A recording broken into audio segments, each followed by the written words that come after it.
So my first guest is David Camp from AECOM. Thanks, David.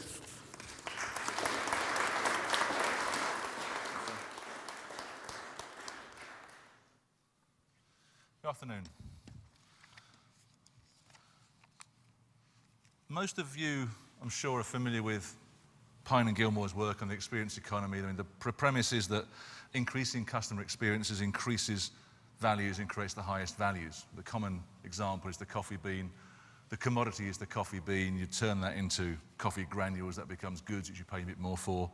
The coffee you buy in a cafe is worth more, and finally you get the Starbucks example of you paying an outrageous amount of money for what is really a cup of coffee.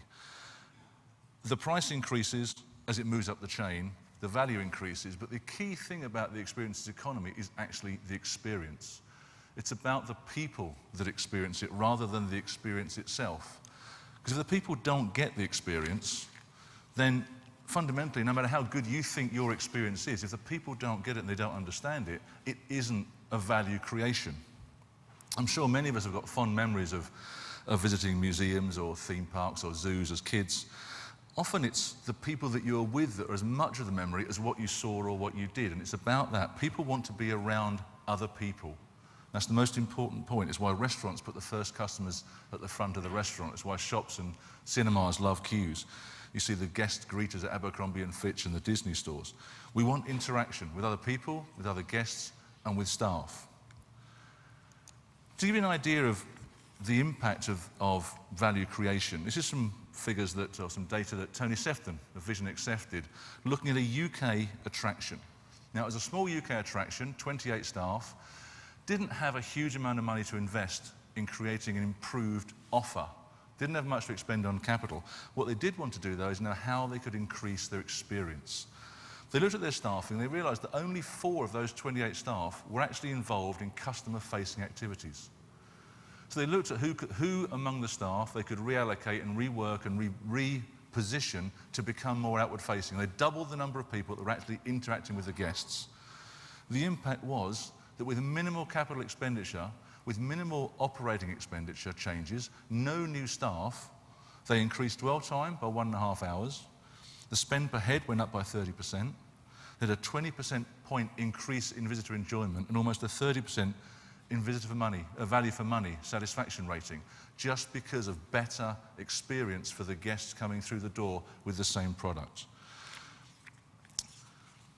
It's not always the case. You can't always do that. Sometimes you need to have actually a game-changing experience. In the UK, we've had a number of these, from the Great Exhibition, through the creation of London's great museums, through to modern times. And I just want to talk briefly about 3 relatively modern experiences that were game changers in the way that people look at attractions and experience attractions. Almost 30 years ago, Jorvik Viking Centre in York was created. Many in the museum fraternity dismissed it. It was a gimmicky, it was Disneyfication of culture and heritage. It was on a dig. It was actual Viking heritage dig. What they did, though, is they turned and created something that the visitor could see, could feel, could smell, could experience life in a Viking settlement. The first time you could do that. The public loved it. In the mid-1980s, you got almost 1 million people going through the door. Now, that was when many local museums would struggle to get 1/4 of that volume going through their doors. Had a huge impact. Since 1984, 16 million people have been through the attraction. It's been refurbished a couple of times, and it keeps on pulling in people.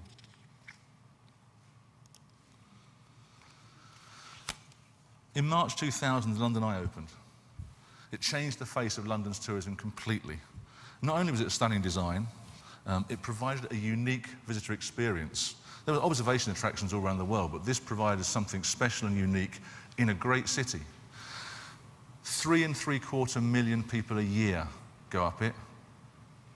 Been going for 10 years now. They pay £15 roughly, or more in many cases, for a 30-minute flight. It's changed the face not only of London tourism, of the London skyline, but also it's changed the price point of London attractions. It's lifted the bar, raised the game, and set attendance records.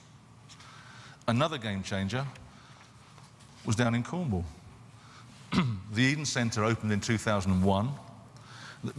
Britain is full of gardens. We've got some fantastic gardens here. This, again, was a game changer. In a quarry, set in biomes, offered a unique experience and way of seeing and experiencing gardens in the UK. It got 2 million people in its first full year.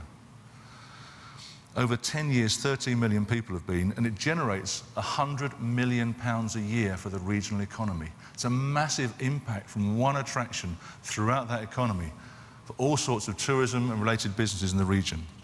Not all UK attractions are quite so groundbreaking, but the impact of these and other attractions has helped raise the game. It's raised the profile, like a rising tide raises all ships.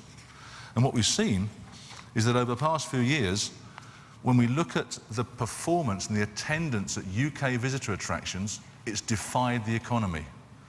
The bottom line shows GDP. The blue line is the percentage change year on year of GDP between 2004 and 2010. The top line, the red line, shows the visits. It's an annual change. The impact is that while GDP in 2010 was effectively back where it was in 2004, visits to UK attractions have grown by 18%. Leisure and tourism in the UK employs about 1.5 million people, has an economic impact of over £100 billion a year, and it's clear that the experience economy is vital to the UK economy, but more importantly, it's critical to the guests that experience it. Ray.